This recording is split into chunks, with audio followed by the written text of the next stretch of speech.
Brother Toby McCarroll didn't know it at the time, but his journey to Romania really began 3 years ago. McCarroll leads a lay Catholic group in Northern California known as the Starcross Community. In 1987, they began adopting babies infected with AIDS. Michelle was the first. Daddy.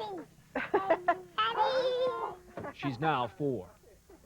Oh, it's good to see you. The newest member of their family, Nina, is 3 months old, but life and death share a home here. The second child Starcross took in died just after his first birthday. McCarroll learned to care for children with AIDS because he believes they deserve more than life has given them. Since most of the time they're not sick, he says let them be children, not patients. Love them in homes, not hospitals. It's a Romanian doll. And so it seemed only natural that the Romanians would invite Brother Toby McCarroll to come, to see how he might help them in their epidemic of children dying from AIDS. I expected to see horrors that I never saw, and I saw horrors that I never expected. How do you do that?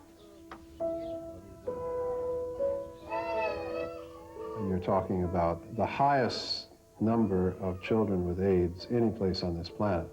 How many of the children would you say are infected with the AIDS virus here? All of them. All. Of 118 children with AIDS at this hospital in Bucharest, 50 have died in just 9 months. Nicolae Ceausescu believed there was strength in numbers, so for years he ordered Romanians to have large families. But Romania's economy was collapsing. Parents abandoned babies they could not feed. Today, 100,000 Romanian children are orphans. Of those under the age of 3, 2,000 have the AIDS virus, and no one knows how many have already died. Tell him, I want to be clear that he understands. At one of the city hospitals, a wary doctor remembers that AIDS has been a state secret for years. The ministry, excuse me, but you must understand something. Does he understand that the ministry asked me to come 6,000 miles to visit children in Romania and that I'm here for that reason only, and that I'm now being stopped from doing it? He insists on approval from his superiors before he lets anyone into the wards of AIDS babies. Following orders. Could we... Da. Bun, e în regulă, da. Bun, mulțumesc. Mulțumesc. Ok.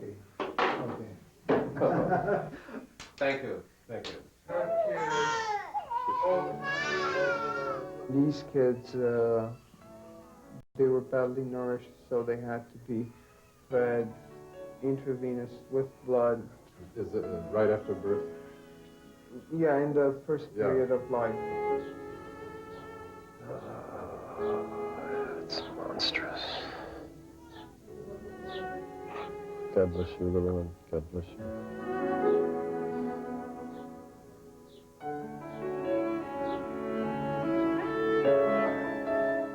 They had to make injections, and the needles were reused, and the syringes were reused. They do not have disposable syringes. Using an outdated practice, Romanian doctors injected minute transfusions of adult blood into malnourished infants. A single unit of blood was often spread among several children. When the blood was contaminated with AIDS, the results were tragic.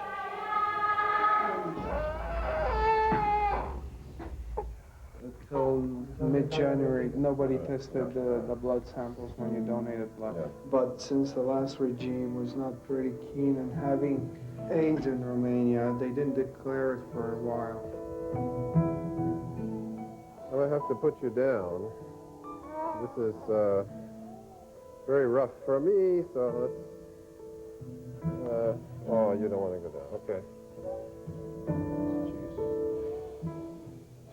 Jesus Christ.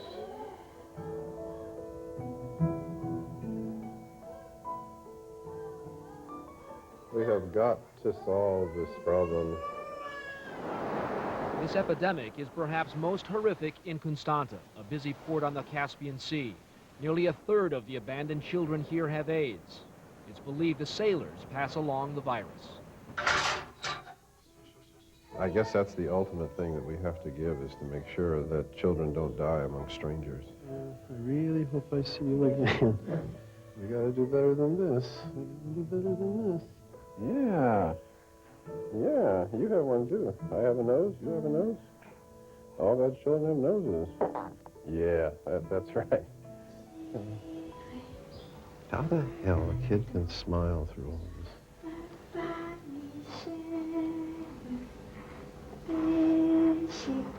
The main thing that I want to do is to set up smaller, more humane facilities and homes where the children can bond with other human beings, and yet these children with AIDS do not get out of their cribs, much less out of the hospital. They gave me this list of stuff that they needed. Where are we going to get the money?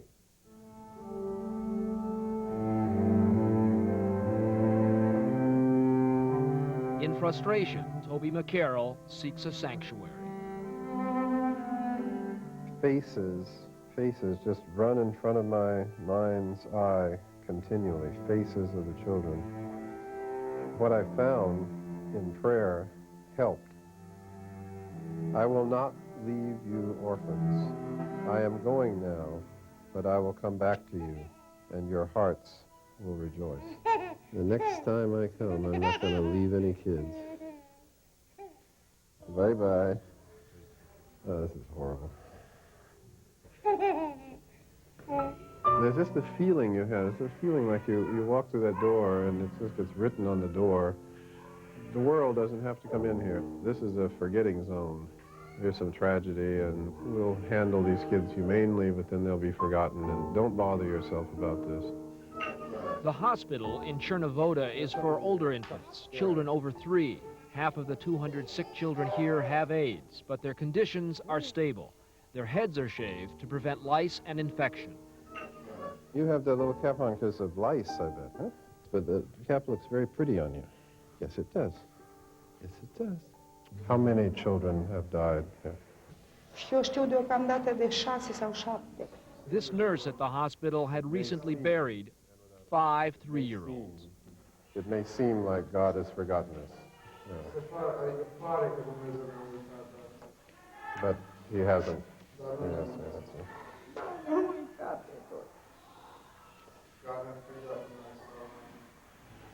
Tell her that many people want to help. Yeah. Sometimes you just have to start over. Some places in this world are so bad that they can't be improved.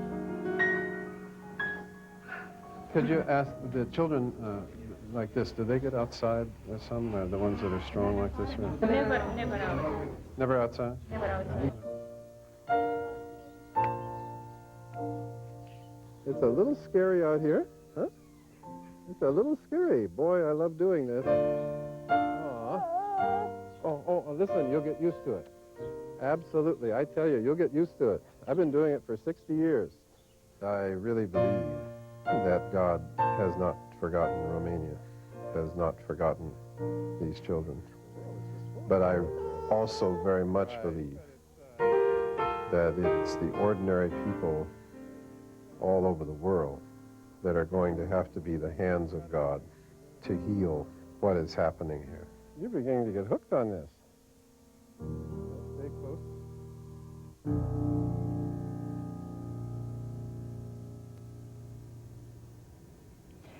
At the end of the month, Toby is going to make his second trip to Romania to set up some of those alternate homes that he talked about. When he comes back to the United States, he's going to start training some volunteers who will go to Romania with him to help take care of the babies.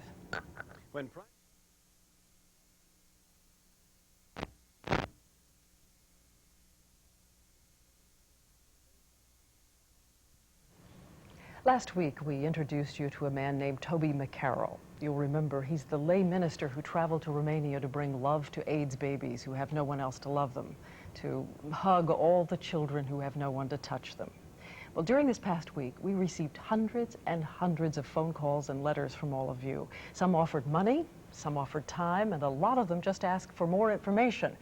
And because of that, we asked Jay Shadler to bring us more tonight on Brother Toby and his tender mission to put smiles on the faces of suffering children. When you're 2 years old and you have AIDS, a healthy moment is a moment to be celebrated. And so it was earlier this week for the children and adults of the Starcross community, who took a trip to the San Francisco Zoo in celebration of Tina. One of the community's 4 adopted children infected with the AIDS virus, Tina had just battled back from 2 weeks of terrible sickness and was feeling stronger again. Yeah, what's the elephant say? But for Brother Toby McCarroll, these days when his children are free of pain remind him of the little ones still imprisoned in theirs, and of his recent visit to the wards of AIDS babies in Romania. Time after time, as I've been with the kids in the last couple of days, my feeling is that if these children had been in Romania, they would be dead. In Romania, there is the feeling that they're somewhat less than human, they're going to die anyway. Brother Toby's feelings are about life, not death. That children with AIDS don't belong in hospitals, they belong in the sunshine. There'll be time enough for cold needles and steel beds. Not enough time for warm hands and big shoulders. I'm going to have to put you down. This is very rough for me, so oh, you don't want to go down. Okay. During 2 weeks here, Brother Toby saw more than 300 Romanian infants with AIDS, a small fraction of the children who have the disease. Yeah. Yeah, you have one too. I have a nose, you have a nose. All those children have noses. Yeah, that's right. Since returning home a few weeks ago, Brother Toby has been consumed with helping the children he left behind. He never stops telling their story. Only now, people are starting to listen. Like, how does it translate into actually doing some good for the kids who are over there? And it seems that those who weren't picking up a phone to call Brother Toby were picking up a pen to write him. His story touched off a small landslide of letters here at primetime, too. Letters from lawyers and waitresses, students and storekeepers. Different people, but all with the same question. How can I help the children? This letter, for example, is from a single mother.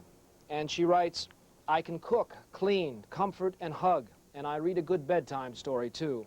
I hope that you'll be able to use me.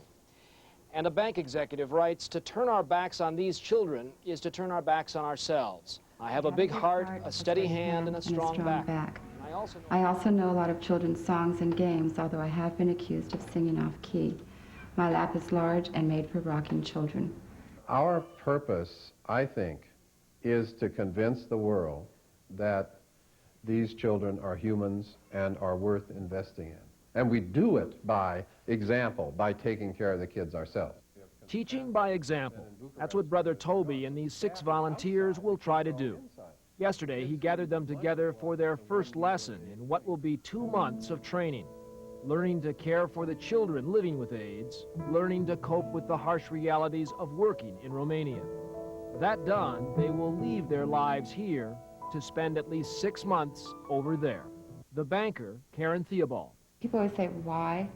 And I think for me the question was, why not? Sally Lundwall is a travel agent. I've raised my children. My 2 sons are out on their own now, and I'm looking for a way to continue to give. But right here on the Danube is Chernavoda, which is the real hellhole for the children. So our interest is in this area. At first, the Starcross volunteers will help in Romanian hospitals, but the goal is to quickly open homes, shelters, far from these gray walls. Eventually, the Romanians themselves will operate the homes. Perhaps a wave of compassion from a ripple of hope. Well, we will have to sustain them. There will have to be enough of a financial base here that it would be an ongoing thing. Ongoing commitment. That's correct. It's from here on out. But in the midst of all this planning for Romania, a fresh reality closes in at home. AIDS has come calling again. Tina has fallen sick again. And when she was taking a nap, I noticed on the back of her arm shingles, which she'd had for about a month earlier this summer. I'm going to listen to your heart. Because she has AIDS, her immune system is not functioning, and it's very hard to control things that other people don't have any trouble with, such as chickenpox. can be deadly. By late last night, the crisis had passed. Tina was home for bedtime stories and songs. Time to wish upon a star. Time to forget that when children are running from AIDS, time is never on their side. We're above the soil so high.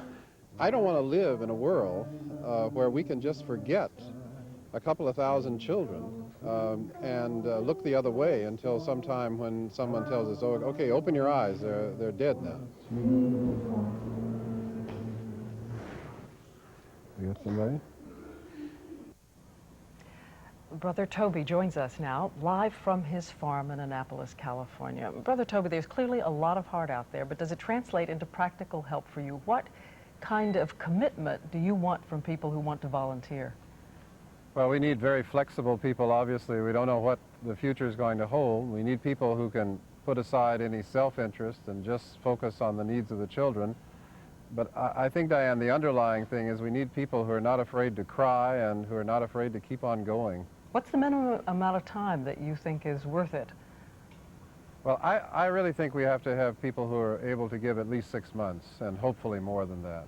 So I was going to say, in your view, with 6 months, that's a lot of time.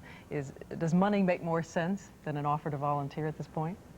Well, unfortunately, right now, we haven't received the kind of cooperation from the Romanian government we had hoped for, and so we are being held up by money because we're going to have to go out and get facilities which we had hoped would be made available to us. Why? Why isn't the Romanian government cooperating? There's been a problem in the last 4 months or so, and many organizations have been very discouraged. I think it may be a certain callousness, it may be not quite understanding the problem, maybe being embarrassed by it, or it may simply be that they don't have the means to respond. But whatever it is, I don't think we can look for much help from the official circles in Romania. Well, if they don't have the means to respond and are not helping, what would happen if you went to them and said, let us bring the babies here?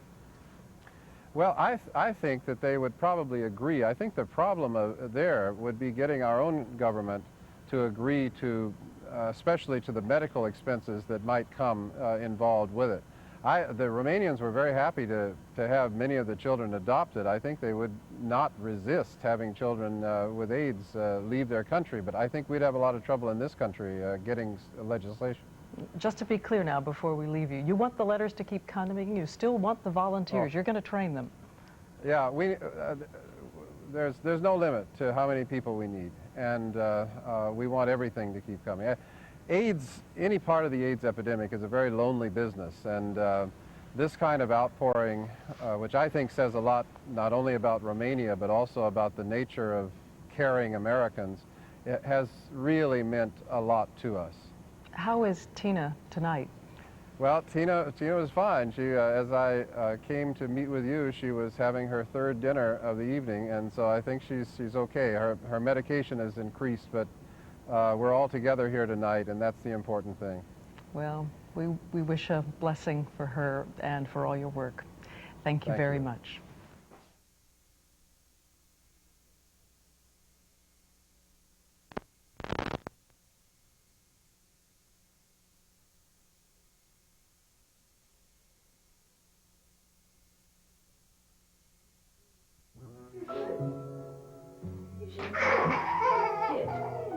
Sometimes a man's dream is big enough to share. That's the kind of dream Brother Toby McCarroll has. When we last met him, he was asking for American volunteers to help soften the hard lives of Romanian AIDS babies. Jesus Christ.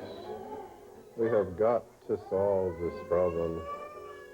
After watching his story, hundreds of you responded. Among these quiet American heroes, Susan Belfiore, 42 years old, married without children, living in Princeton, New Jersey. Chuck Williams, 42, from Birmingham, Alabama. And Stephanie Barton, a 29-year-old preschool teacher from New Mexico. Driven by McCarroll's vision, these people have chosen to sacrifice safe, comfortable lives for an unknown future. Primetime has been with them since last December, when we all met one chilly day at a farmhouse in Northern California. It is St. Nicholas Day, a holiday mainly celebrated in Europe, which falls 3 weeks before Christmas. So this is a happy time of the year for Brother Toby McCarroll, a man who can't stand to let a good holiday pass by. My goodness. Oh. It's St. Nicholas. Peace, everybody. Peace, everybody. Toby McCarroll is daddy in this family.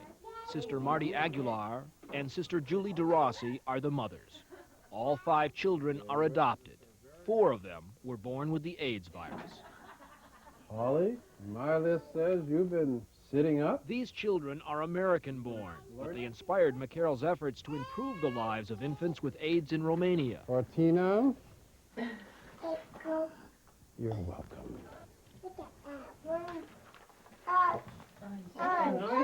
So when these people volunteered to go to Romania to help him, McCarroll brought them here first, brought them home to his family to learn about children with AIDS. Honey, you don't feel good? Oh, yeah, how serious is it? Oh, I think we're okay. She didn't sleep all night? Like an hour. For half of her life, 3-year-old Tina has suffered with AIDS-related illnesses. She is Sister Julie DeRossi's adopted daughter. Her immune system is collapsing. Yesterday she was in great shape. Today is down. It's that way. It's kind of up and down. It was after spending a night with Tina. Susan Belfiore arrived here in October to train for Romania. All the volunteers keep diaries. To Tina, so small, you look at me with the wisdom of 1,000 years. A body so frail.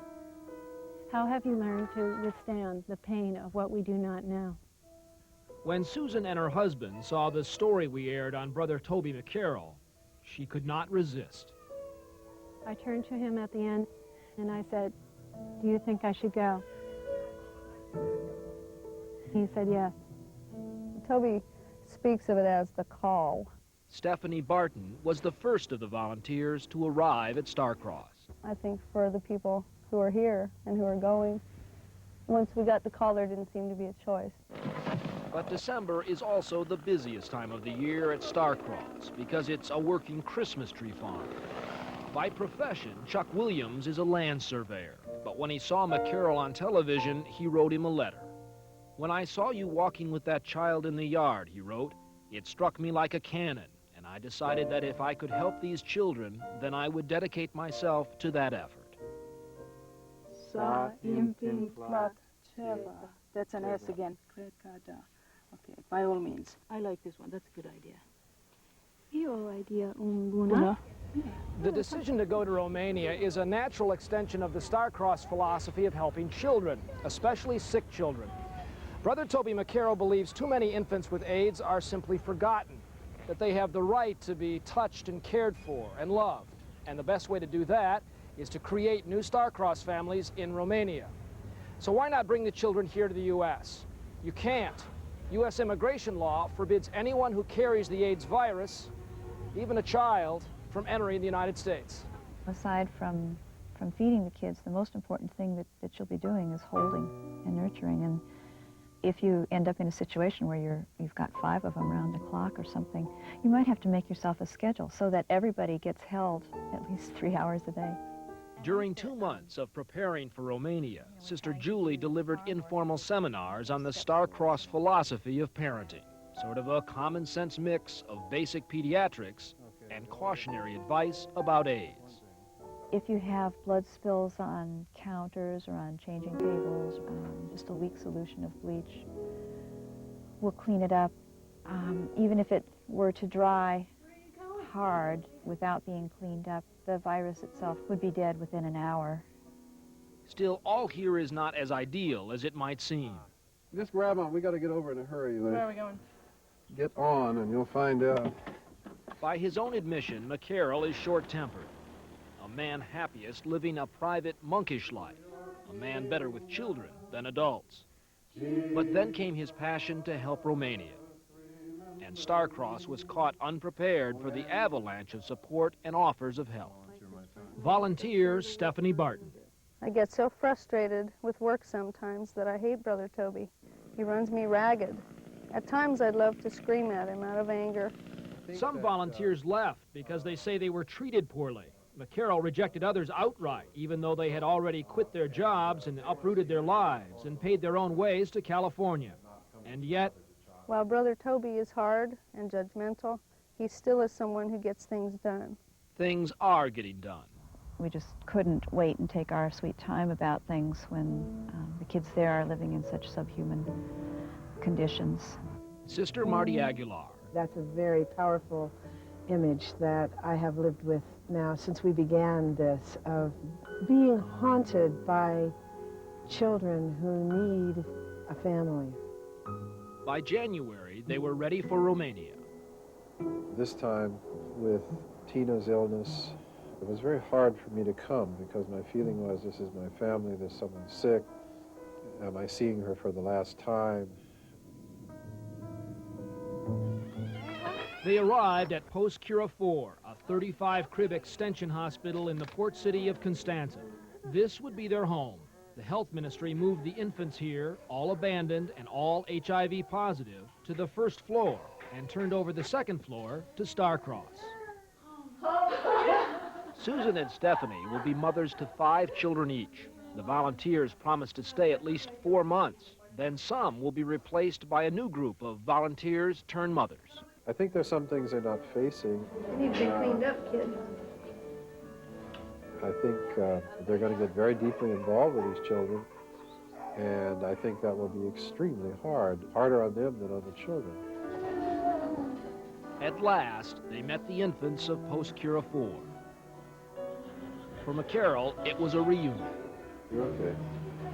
You're okay. McCarroll met Danarica on his first trip to Romania, and the tiny 2.5-year-old changed his life forever. This is the one that started it. This is the one that yelled, "Somebody come," and we came. Tina and Danarica, they're both very frail.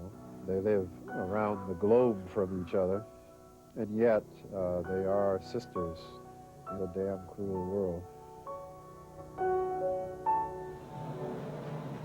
They had no illusions about the space they'd been given at the hospital.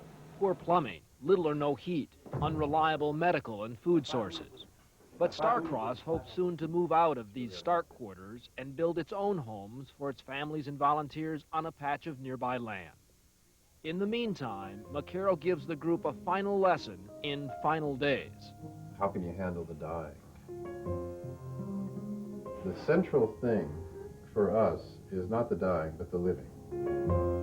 Realizing that every moment of life with a child is precious, and the ultimate right of any child is not to die among strangers. They would start with 5 abandoned children. Are you ready to receive your family? I'm very ready.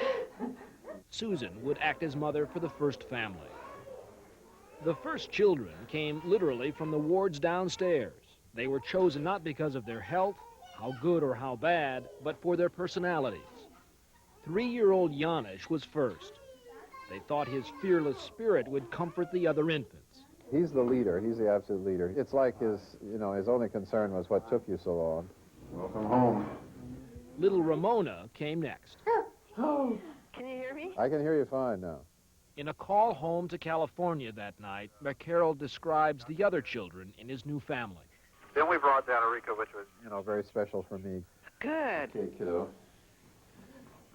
I kept my promise. I came back. Look what I brought you. Then Michaela, who is very together kind of little girl, and Constantine, who is 1.5 and is very much the baby. Is Tina there? Mm-hmm. Here, we'll put it on speaker. Okay, hi Tina, it's Daddy. Oh, I'm sorry you're not feeling very good. Yeah, I was singing our song tonight. Twinkle, twinkle, little star. How I wonder what you are, huh? Was there a reversal point or something? I mean, things were pretty good yesterday, huh? It doesn't seem to be any major change. In fact, Tina's health weighed heavily on everyone. She'd steadily been getting worse. McCarroll wanted to get home. He'd started his family in Romania. These infants' lives were improving dramatically by the day. I don't know who blesses who in these circumstances. I'm the one leaving. You're the one staying. McCarroll would leave these volunteers and let their families grow, while he returned to California, only to learn again the inescapable cruelty of AIDS. Once upon a time, there was a sweet little girl. She lived in a nice family. She had a bad disease. She got sick and died. Tina died April 9th. Her immune system no longer could hold off the AIDS-related illnesses she had fought so long. The muddy path I follow points up the hill. Near the top and off to the side stands an old apple tree. Sitting on a weathered bench is a golden child clapping her hands as the apple blossoms fall. Though a child has died, McCarroll's dream is living a world away. Their foster family of 5 AIDS babies has now grown to 28. Stephanie Barton is still there with no plans to come home. Chuck Williams is staying on too. Susan Belfiore came home in May, but in August she returned to Romania, hoping to adopt those first 5 children and bring them home. My greatest joy in life is just holding a child. If we get this thing rolling, maybe that's what I get out of it. It's just to hold children. It's okay. It's okay. Okay. You're okay. You're okay. You're okay. Now a final word about the volunteers and the children in Romania. Last month, they celebrated Danica 3rd birthday. She's gained more than 10 pounds and has learned to walk in the 8 months the volunteers have been there. As for Susan Belfiore, the volunteer who's trying to adopt Danica and the other 4 children in the first group, the U.S. government has granted her a humanitarian exemption, they call it, to bring the children into the country, even though they are HIV positive. They are now waiting for permission from the Romanians.